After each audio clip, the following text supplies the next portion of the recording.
Hey guys, welcome back to my channel.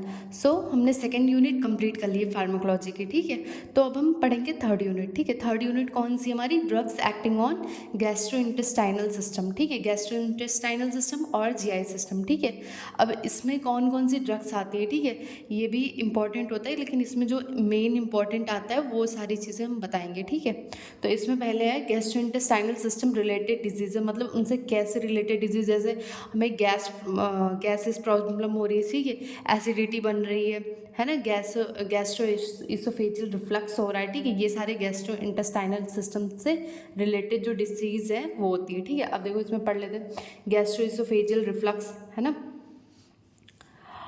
अब आता है second constipation, peptic ulcer, diarrhoea, है ना, ये सब कॉमन जो होता है जीआई डिजीज ये होती है। ठीक है, अब ड्रग्स एक्टिंग ऑन दीज, मतलब इस पे कौन कौन सी ड्रग्स एक्ट करती है? ठीक है, पहले तो इसमें emetic and anti emetic drugs. ठीक है, एमेटिक कौन सी ड्रग होती है? जो कि एमएसएस इन वो स्टिमुलेट करती है, फिर एमएसएस को वो कराती है। ठीक है, अकर कराती है। एमएसएस क्या होती है? वॉमिटिंग, है ना, जैसे कोई भी हमें ड्रग टॉक्सिसिटी हो जाती है, ठीक है, तो हम वॉमिटिंग क्रिएट करते हैं या फिर वॉमिटिंग को वो करते हैं ताकि हमारी जो टॉक्सिसिटी या फिर वो वॉमिटिंग के थ्रू बाहर आ जाए। ठीक है, अब इसमें आता है एंटी एमेटिक, जिससे हमें वॉमिटिंग नहीं हो। ठीक है, इसमें जो ड्रग्स आती है इसके क्लासिफिकेशंस है, ठीक है, वो मैं बता रही हूँ अभी।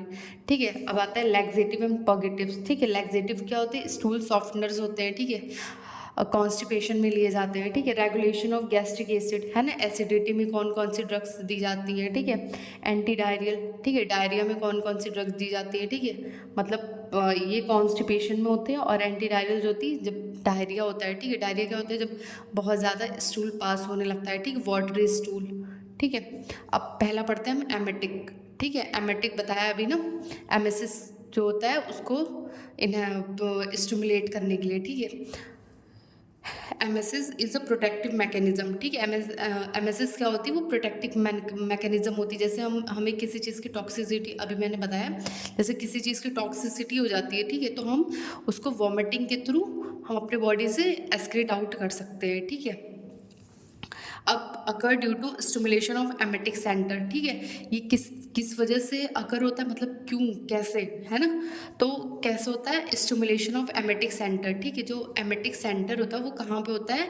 Medulla oblongata. ठीक है, ये यहाँ पे सिचुएटेड होता है। ठीक है, जो एमेटिक सेंटर होता है, ठीक है, emetic centre situated in medulla oblongata. ठीक है, अब हम पढ़ते हैं इसके क्लासिफिकेशंस। अब देखते हैं क्लासिफिकेशन ऑफ एमेटिक ड्रग। ठीक है, इसमें यहाँ दो टाइप के आते हैं, सेंट्रली एक्टिंग और सेंट्रली पेरिफेरली एक्टिंग। ठीक है, अब इसमें सेंट्रली एक्टिंग में दो ड्रग्स आती हैं। ठीक है, एपोमॉर्फिन, मॉर्फिन, इसको एज इट इज़ याद कर लेना। ठीक है, अब इसमें है इप्कानाहा। ठीक है, ये होती है सेंट्रली पेरिफेरली एक्टिंग। ठीक है, इसमें क्लासिफिकेशन याद करना है क्योंकि ये रटना ही पड़ेगा, है ना।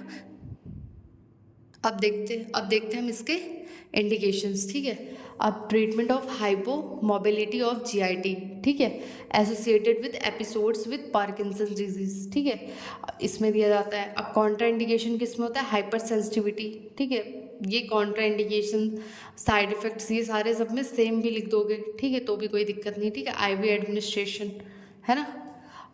अब हम पढ़ेंगे एंटी एमेटिक। ठीक है, वो मैं नेक्स्ट वीडियो में बताऊंगी। ठीक है, अभी क्योंकि स्लो स्लो पढ़ेंगे तो फिर समझ में आएगा, है ना। जो एमेटिक ड्रग है इसके क्लासिफिकेशन, और जो इससे पहले मैंने प्रीवियस जितने भी क्लासिफिकेशंस दिए हैं, ठीक है, उसको याद कर लीजिए, है ना, क्योंकि अभी से नहीं याद करेंगे तो फिर बाद में याद नहीं होते, क्योंकि बहुत सारे क्लासिफिकेशन है ना, तो उसमें सब मिसमैच हो जाएंगे। ठीक है, तो अभी से भी याद करना स्टार्ट कर दो। Thank you.